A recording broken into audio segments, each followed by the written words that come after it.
What's up, guys? Starbrother here. Welcome back to our weekly stream. And as you can see, I am not alone today. We have with us today General PIka22. How is everyone doing? I hope everyone is having a great day so far. We already have people joining. So today will be just a simple 1 hour IDA Q&A stream. So nothing really too special. We just have General Pika with us to give his 2 cents on the ship from what we can pick up. It's just simple stream today. I'm tired and all that, so not really doing much special. So while we wait for people to come in onto the and first one, how are you today, Piggity Poppin'?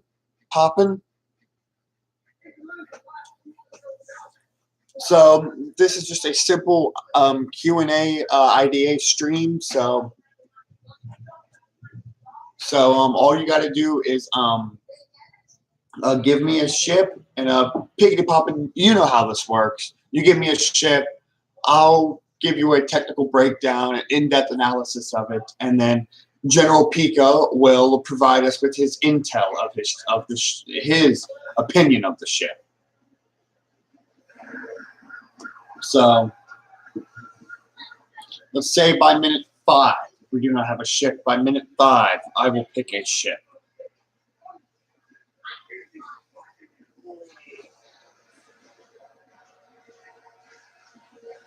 You should go check out my channel, which is General PIka22. And the only thing, I have 2 videos, my intro and a video with this guy and another YouTuber, PIka22.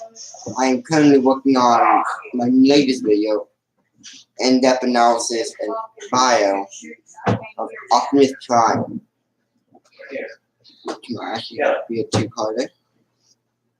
But don't. So, Piggity Poppin', you know the drill. So if you got a ship for us, then just, let's say we got some more people watching. So go ahead and drop something into the chat, so we can say hi and all that. Lambda class T4A shuttle. This one, Lambda class T4A shuttle. Well, thank you. Piggity Poppin'.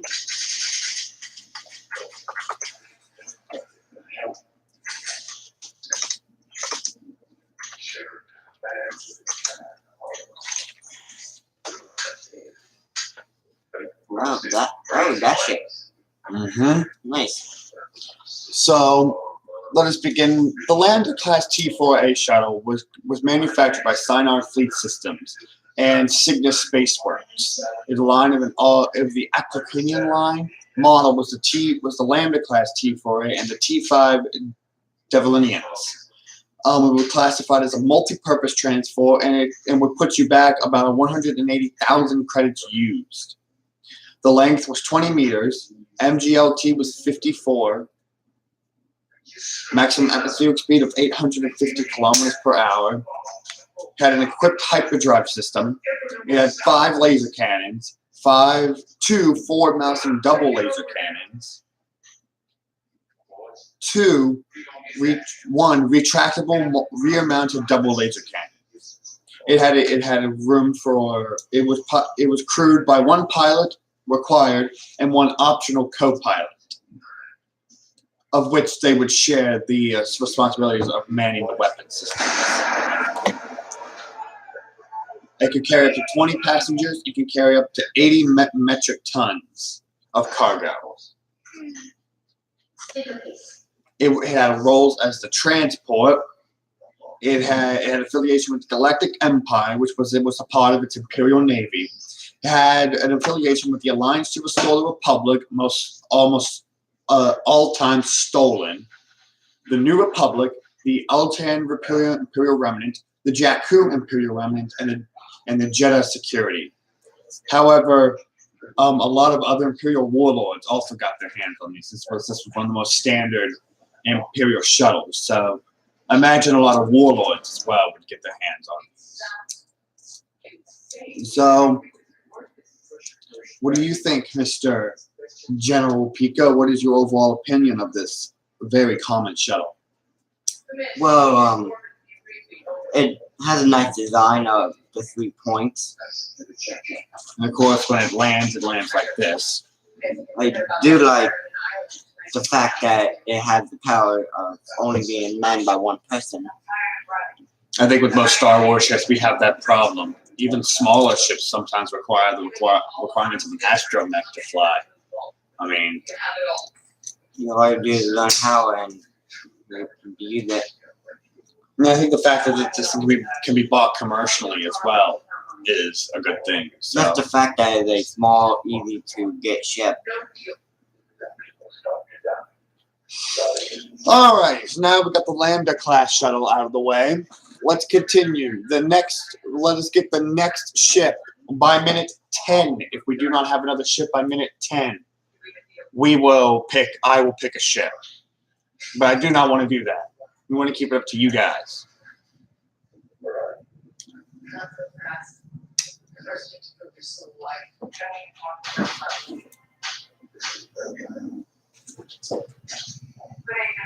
Oh, how would I? You keep it to I've been doing fine. Tired, but I'm all right. Late night last night. So,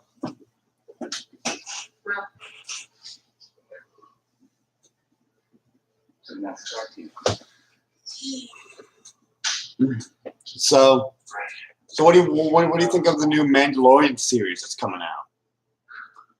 I honestly want to see it. It looks pretty cool.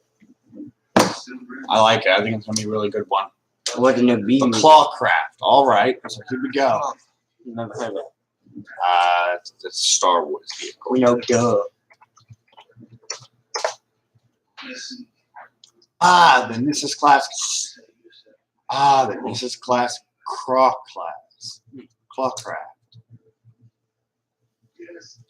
Here we go. All right. This is a very obscure ship. All right. The Nissus class Clawcraft was an unknown shipyard affiliation with the Chiss Ascendancy and the Empire of the Hand. Line TIE series relative.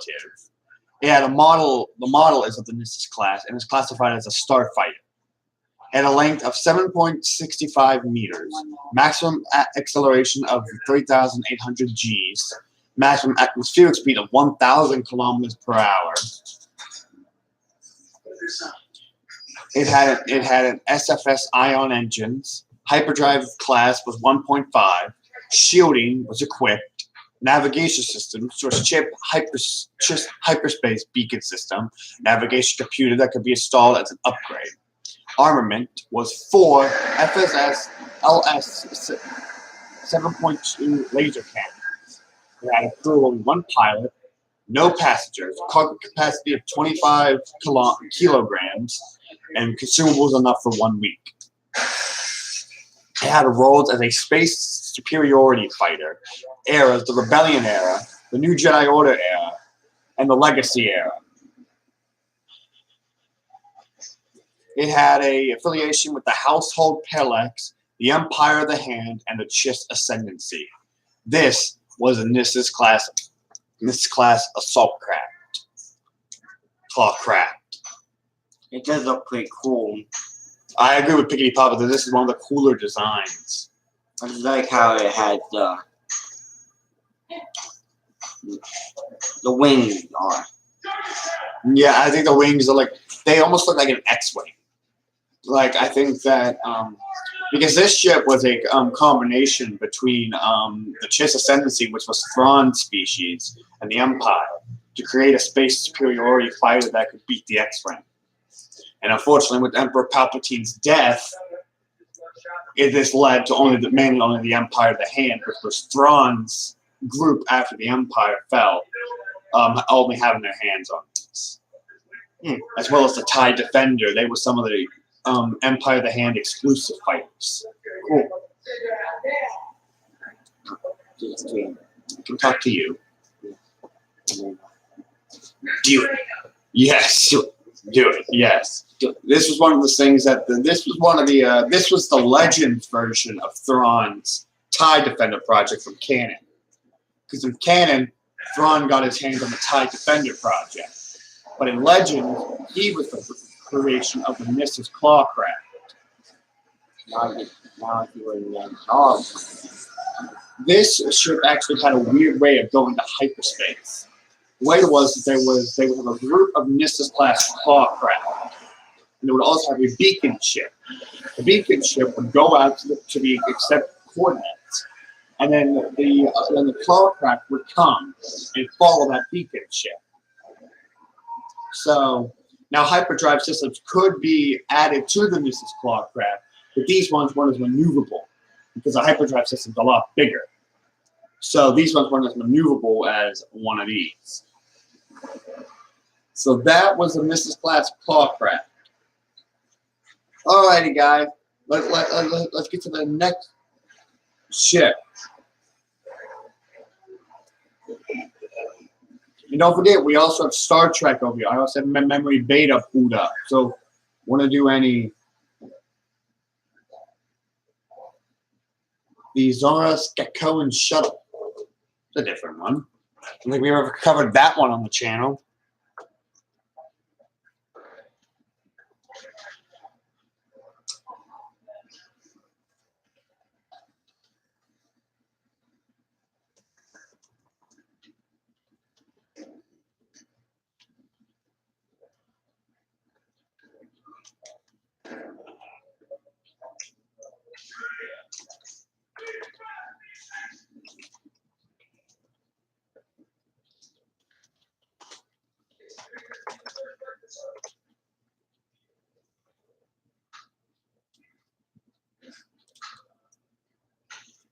Let's get going. Personal starship. These ones were extremely rare. Yep, pretty cool though. Oh yeah, I got a lot of interesting facts about the Skakoan species all in general.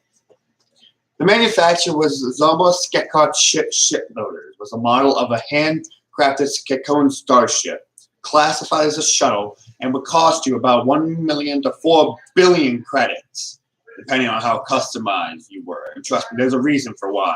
It had a variable length, variable width, and variable height. Engine unit was a modified HGC engine, a hyperdrive rating of 0.4, and had no armament. It had an era of the Rise of the Empire era and the New Jedi Order. These things were pesky.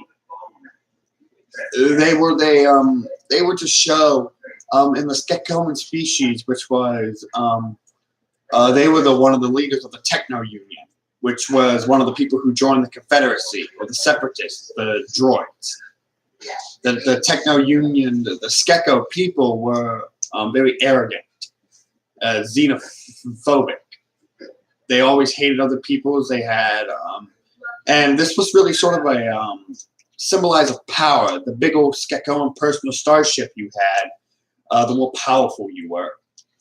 The Skakoans didn't really bring anything forth ship-wise to the Confederacy, but they provide a lot of with the more experimental droids.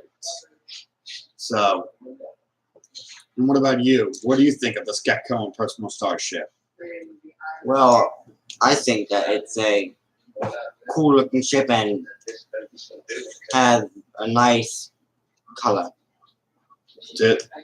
Yeah. There's not really that much to this ship. I mean, there's no length. I mean, the technical breakdown is very hard to do because no two Skakoan personal starships were alike. It's like the Millennium Falcon in its class, the YT-1300. No two YT-1300s were alike. All of them had different modifications that made them different in some way and unique. Yes. So that was the Skakoan personal starship, or the Zambada Skakoan shuttle. All right, guys. Well, let's get to our next ship. If we don't have a ship by minute, what do you want to say? 18. Minute 20. Now by minute. Okay, so by minute 20, if we don't have a ship, I will pick a ship. I have a feeling that Pickety probably won't let us down. Oh yeah, PIka22 never leaves us down. Lets us down. He'll get us a ship. And remember, if you have any questions for me and General Pika, we will gladly do them as well. This isn't only a breakdown one. You can also ask us questions, anything like that.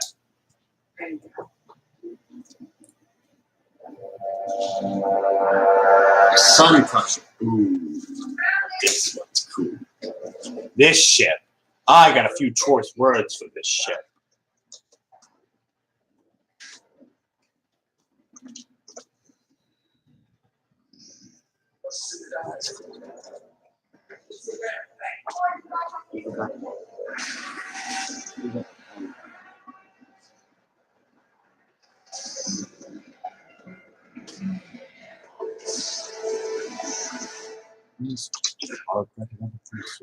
Here it is. The Sun Crusher.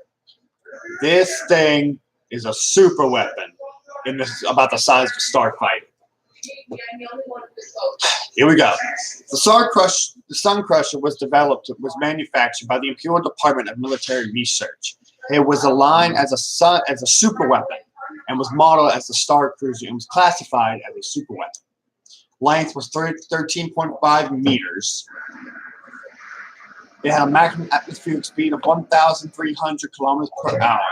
It had a hyperdrive system. That's all we know about it. Armament: 1 reconnaissance torpedo launcher, 11 reconnaissance torpedoes. It had 5 laser cannons and 1 tractor beam projector. It had 1 pilot, one primary gunner, and 4 secondary gunners. It had room for no passengers, a cargo capacity of 65 kilograms, and consumables for 4 days. It had affiliation. It had roles as a super weapon era, the New Republic era, and had affiliation with Galactic Empire and Kip Duran. Now there's a couple words I have to. Now there's a saying I have to say about this ship. What on the earth were they thinking? I absolutely hate this ship. It's just so overpowered. This thing could take down star systems. It was basically the star killer of Legends. This thing was not even the size of a starfighter, and it could destroy entire fleets. If you take a look at one of these images, the Sun Crusher rips through the Star Destroyer Hydra's command tower with 1 fatal swoop. This thing could take down entire star systems without even being phased. I absolutely hate this ship. Well, what do you think? I mean, the design is cool. I hate the design too. I think it looks stupid. I said cool. Now I'm wondering what this thing at the bottom. I think that's its actual super weapon. Like I said, these things could take down fleets and heck, even star systems if it wanted to. Luckily, it only ever got in the hands of the good guys. So only the good guys really, and a good guy gone evil for a while. Alrighty, so now that I've got on my little rant with the Sun Crusher, let's go on to the next ship. We are covering some very obscure ships in this stream. I like it. Everyone only talks about the classic ships like the Venator and the Imperial class. No one ever talks about the Sketcoan personal starship or the Clawcraft or the Sun Crusher. No one ever talks about those ones very often. So it's good that PIka22's finding these ships.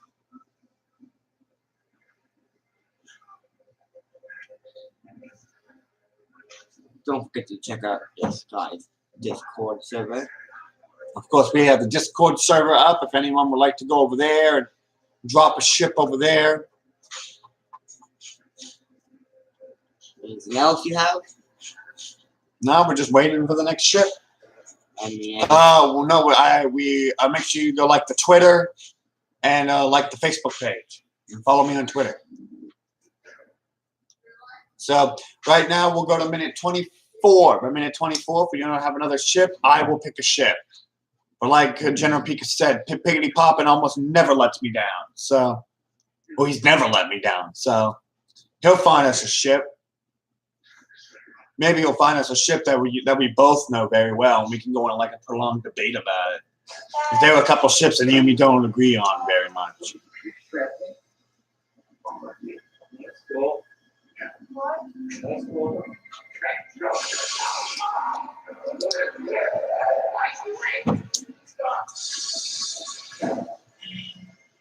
Looks like people are starting to come in. Make sure you guys drop something down in the chat so we know who you are and all that. And don't be shy. We're very friendly here.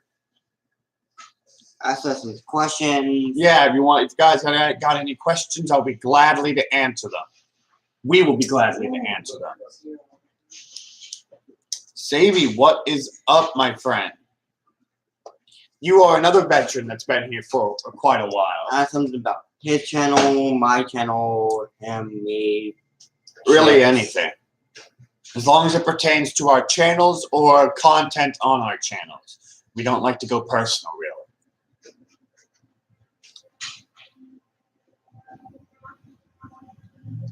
I have a question. What? What is your favorite Transformer? I'm a Transformer channel. As you know, as you probably don't know, over on my channel, PIka, I cover 3 topics. Pokemon, Transformers, and Power Rangers. So, what's your favorite Autobot? I can only pick one. I mean, I like them all. But if you had to pick one to save. Probably Ironhide. From which era? Michael Bay. Really?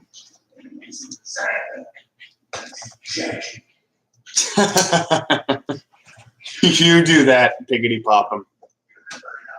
All right, guys, we got about 2 minutes left before the deadline for the next ship. So make sure you guys get us a new ship, all that, and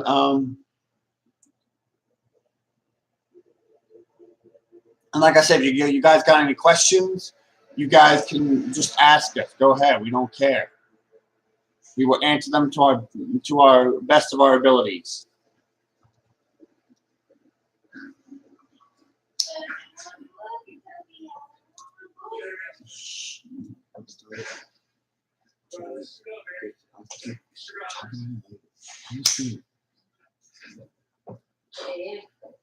Outbound flight.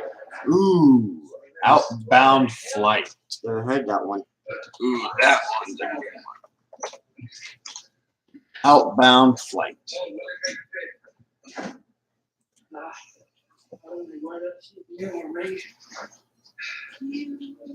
Outbound flight. Looks like a shuttle. The outbound flight was a one that we will get into. It's one of my favorite. Let's say it's one of my favorite Thrawn moments. Let me tell you that. All right. So the outbound flight was manufactured by Raytheon Star Drives, well, at least the Dreadnought part of it.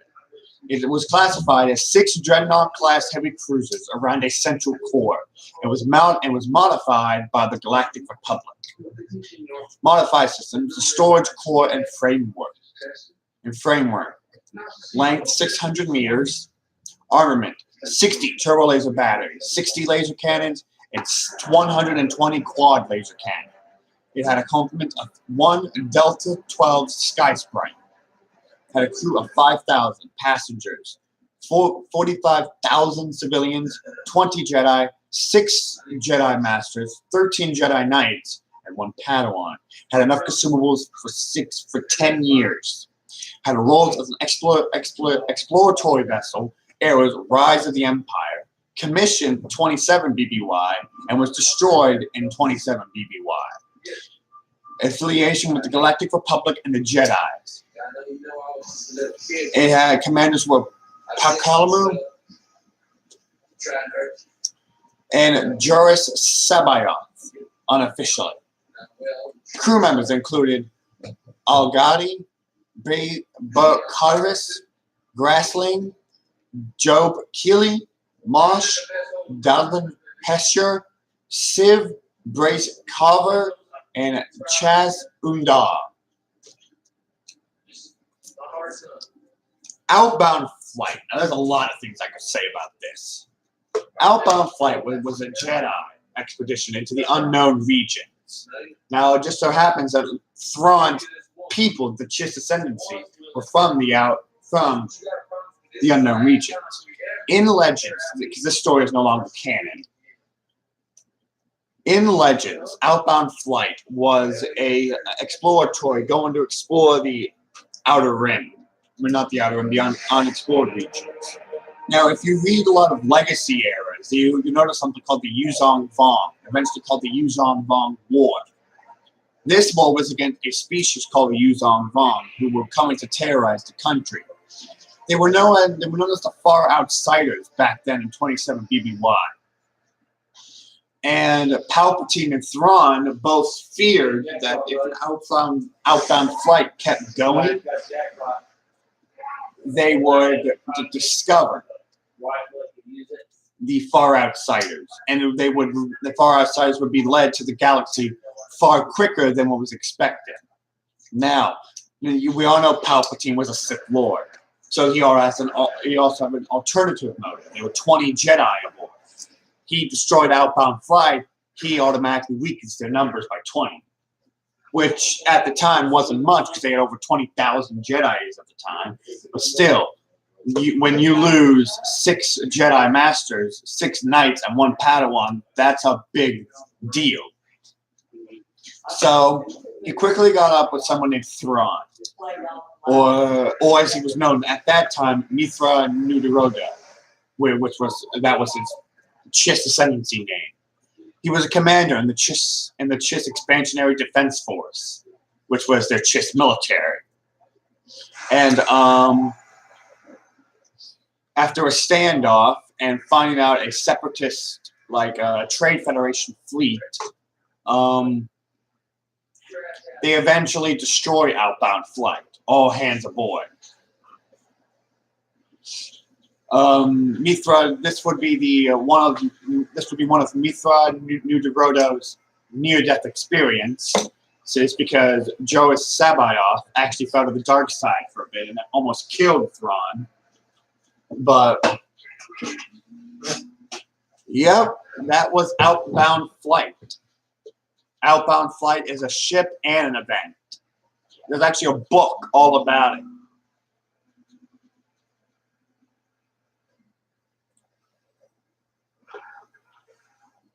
That's a good picture. Outbound Flight itself is amazing. I've always loved the Dreadnought class heavy cruiser, which is this. It does look pretty cool. I'll show it here to understand. To understand Outbound Flight, we have to do the Dreadnought class heavy cruiser. Let's click on it.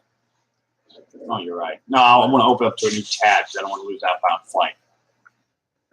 So the Dreadnought class heavy cruiser, which is a ship we have covered briefly before in the 100 subscribers video. We got to do the Legends era because Legends has a lot more affiliations. Like, look at this. All right, let's do this. The Dreadnought class heavy cruiser. The Dreadnought class heavy cruiser was manufactured by Rendili Star Drive, model of the Dreadnought class heavy cruiser, classified as a heavy cruiser, and it cost about 7,200,000 credits. At a length of 600 meters, a width of 116.5 meters, a height in depth, a height of 129.7/123.3, excluding the lower center ring. It had 13 MLG, and it had 6 ion engine units. Had a class hyperdrive rating of 2, class 2 hyperdrive with a backup class 18. Shielding was rated at 1,920 SPD. Hull rated 1056 RU. had an equipped navigation system. Now here we go. This thing was tacked to the brim. Here we go. Let's do this. It had 20 quad laser cannons, 10 turbo lasers, 10 laser cannons, an unknown number of ion cannons, the upgrade Imperial configuration. Because this thing had its long history. Don't do that. Good. Well, welcome back, PIka22. When I say this thing had a long history, this thing had a long history. It had, the Imperial configuration was 10 turbo laser cannons, 5-port, 4 starboard, 20 quad laser cannons, 6-port, 6-4, 7-port, and 7 starboard, 8 turbo laser batteries, F5 forward, 5 aft. Common modification, 1 warhead launcher, and 25 standard concussion missiles. Had a complement, 1 common, 1 plus shuttle. The common Imperial refit. It had 12 TIE fighters. And then there was this one called the Katana fleet, which was about 400 of these things, with the all-terrain personnel transport, or the ATPT. It had 1 docking bay. It had several escape pods. It had crews, 16,113, with 97 gunners. The Katana fleet variant crew with only 2,200. Had a minimum crew of 9,000, 3,000 troops. Had a cargo capacity of 9,000 metric tons. Had consumables for 1 year. Now here we go with the long list of roles, eras, and affiliations. It had a role as a battleship, scaled down battleship, a frigate, and patrol cruiser. Eras: Rise of the Empire, Rebellion era, New Republic era, and the Jedi Order era.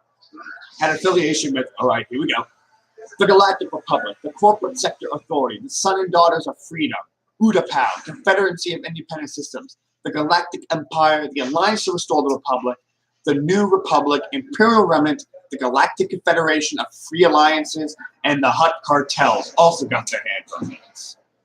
This thing was a beast. This thing could do anything it wanted to do. It was no wonder why they picked this. No wonder why they picked 6 of these ships to be outbound flight. All right, now let's give my overall opinion of the ship. I absolutely love this ship. This ship, literally, is one of the best ships you could ever have. Multiple different variants. This served in the Republic's Navy before the Clone Wars. This is one of the few ships that were actually allowed to stay after the demilitarization of the Republic. This ship served as a forerunner in the Rebel Alliance, a forerunner in both the Galactic Republic and the Imperial Remnant, and in the Imperial fleets. It served its job extremely well in the Imperial Remnant and New Republic. What would you be doing right now if you had the Force? I will answer that question as soon as I'm finished. Now, the reason why we had to review the Dreadnought class heavy cruiser in order to understand outbound flight was because outbound flight was 6 Dreadnought class heavy cruisers and 1 main core. So you can imagine how useful this ship was. So, all right. So now that we got that out of the way, and we got the outbound flight and Dreadnought class heavy cruiser out of the way, let's answer PIka22's question. What would you be doing if you had the Force right now? Nothing really. I mean, if I was here on Earth, I'd probably just go on and act like nothing's. Although I would be a lot more lazy. You could ever say I would be a lot more lazy if I had the Force. I would never have to get up to get anything. I could just reach out with my hand and levitate it towards me. But if I was a Jedi, it depends on what era you would be in. If you were in the Republic, That doesn't pertain to a question. It says, what are you doing right now? Just sitting here streaming, that's what I'd be doing. What would you be doing? All right, there's the answer to your question, Piggity Pop. All right, guys, we got about 13 minutes before the stream ends. We cannot do that. 13 minutes. And it's 6. All right, so we will go to minute 40. If we do not have a ship by then, I will pick a ship. But I do not want to do that. So, well, like I said, Piggity Poppins never let us down. So, don't worry, I'd be doing that. The same thing with food, don't worry. So, Piggity Pop, so anybody, let's come on, let's get us a new ship. By minute 40, if you don't have a ship, I will pick a ship. And knowing me, the ship will be Star Trek, because all we covered today is Star Wars.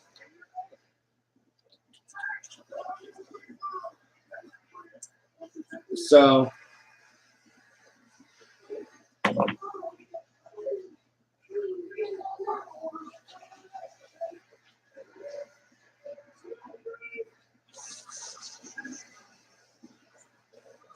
what do you think about the Clone Wars coming back? We cannot wait for it. Can't wait to see what happens. Guys, What are you looking forward to seeing the most? I'm looking forward to seeing Darth Maul's arc. No. Let's see that.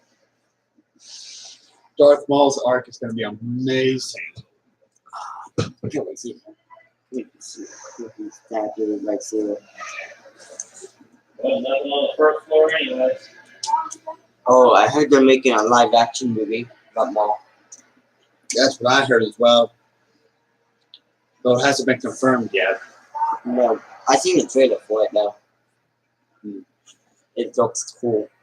Man, you got this in the dead zone. But we all know Maul made a brief cameo in Solo, so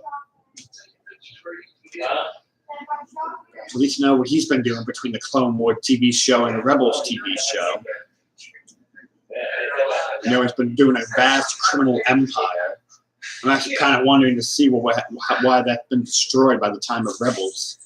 By the time we get to Rebels, he's a shriveled old man ready to kill Obi-Wan Kenobi. Oh. How do you set this stuff out? If I pick the ship, this would be the last ship we do for the stream. The Moldy Crow. Ooh. That one's a ship that you don't see very often. So now we do this ship and move on. Just talk for the rest of the stream. X-Wing. Ooh, no. Yeah. This is not an X-Wing. It's a type of X-Wing. Listen. The Moldy Crow. It was manufactured by the Corellian Engineering Corporation. It was a product line of the Hawk series. Model Hawk 290 light freighter. It was classified as a transport and cost not for sale. You can't buy it. Can't buy it. Had a length of 16 meters. Maneuverability rating high. Hyperdrive system class 2. Shielding equipped. Navigation system equipped. 4 armament included 4 dual laser cannons and 1 blaster cannon turret. Had room for 1 pilot and 1 co-pilot. Minimum crew of 1. Can hold 6 passengers. A cargo capacity of 150 metric tons and consumables for 16 months. Roles as a. I would answer that question. That would be our finale question before we end the stream, Piggity Poppin'. All right. So, roles as a freighter, or as roles of a freighter and scout ship. Eras included the Rise of the Empire, Rebellion era, and New Republic era. Commissioned in. It was commissioned in 9 ABY and destroyed in 5 ABY. Present for the Mission to Dala and the Dark Troopers Project. Affiliation with the Alliance to restore the Republic and the New Republic. Its owners were Rock Grappa, Paul Gallerist, and my personal favorite, Kyle Katarn. And commanders were Jason Ores. The Moldy Crow is one of those ships that you don't see very often. And the only place I can really say that you truly see the Moldy Crow in action and at its best is the Empire at War, Forces of Corruption, the Empire at War, Awakening of the Jedi mod in the video game. Because Kyle Katarn's one of the heroes, and you actually get the Moldy Crow. So, all right. For our final thing we're doing tonight for this stream, we will be answering PIka22's question: would you rather live in the Star Wars universe or the Star Trek universe? General.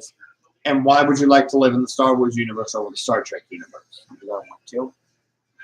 Don't ask me twice. I want to. Why? I want to. All right. Thought you'd have a reason. In the Star Trek, I would rather live in the Star Trek universe. I would live in the Star Trek universe because it's paradise. Alrighty, guys, this is what we're gonna. I know life here is so boring.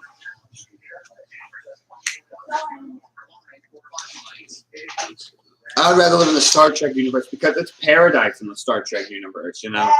What? It's paradise in the Star Trek universe. It's Earth is a beautiful utopia. So, alrighty, guys, this is where we're gonna end the stream today. We had a good stream. We covered a lot of ships, Star Wars ships, some ships that we don't usually cover. So, make sure you all join the Discord, follow me on Twitter, and like the Facebook page. And make sure you go check out General PIka's channel. And I will see you all in the next stream. Have a great day, guys.